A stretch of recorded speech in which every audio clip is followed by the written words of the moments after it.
జిల్లా యువజన కాంగ్రెస్ అధ్యక్షులు అభి గారు, మరి కార్యక్రమానికి అతిథులుగా వచ్చేసినటువంటి మున్సిపల్ ఫ్లోర్ లీడర్ సోదరుడు కొమ్మరకొండ వేణుగోపాల్ గారు, మరి కౌన్సిలర్ నావల వాస్ గారు, మరి ఎస్సీసీఎల్ వైస్ ప్రెసిడెంట్ సోదరుడు చింతల రమేష్ గారు, మరి ఇంకా యువజన కాంగ్రెస్ మిత్రులైతే మహిళా కాంగ్రెస్ మిత్రులు, వివిధ మండలాల నుంచి వచ్చినటువంటి మండల యువజన కాంగ్రెస్ అధ్యక్షులు అందరికీ కూడా పత్రికా మిత్రులందరూ కూడా నాకు నమస్కారం తెలియజేస్తాను. యువజన కాంగ్రెస్ ఆవిర్భావం కాంగ్రెస్ పార్టీకి అనుబంధంగా ఏర్పడింది. ఈ దేశంలో యువత 65% ఉంది. యువత కోసం ఒక ప్రత్యేకమైన విభాగం ఉండాలని ఆ రోజు ఇందిరాగాంధీ గారు ఆలోచన చేసి యువజన కాంగ్రెస్ను 1960 దశకంలో యాక్టివేట్ చేయడం జరిగింది.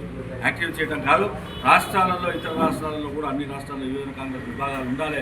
తద్వారా జిల్లాలలో ఉండాలి, మండలాలలో, గ్రామాలలో, ప్రతి బూత్ లెవెల్లో కూడా ఉండాలని చెప్పి ఆమె నిర్దేశించి యువజన కాంగ్రెస్ కొన్ని లక్ష్యాలను నిర్దేశించినారు.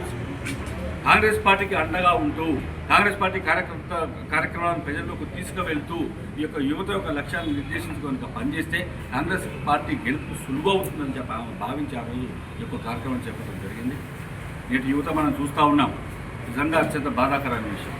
సెల్ ఫోన్లో ముందుకు వెళ్తూ ఉంది, రీల్స్ చూస్తూ ఉంది, మొత్తం వాట్సాప్, ఫేస్బుక్, ఇన్స్టాగ్రామ్ వీటిలోనే ముందుకు వెళ్తూ ఉంది. కానీ దయచేసి అందరూ కూడా ఒక విన్నపం యువజన కాంగ్రెస్ అందరూ కూడా యువతకందరూ కూడా నేను ఒక సందేశం ఇస్తా ఉన్న సందర్భంగా అది ఓన్లీ ప్రచార సాధనాలుగా మాత్రమే ఉండాలి తప్ప కార్యక్షేత్రంలో అవి పనికిరావు.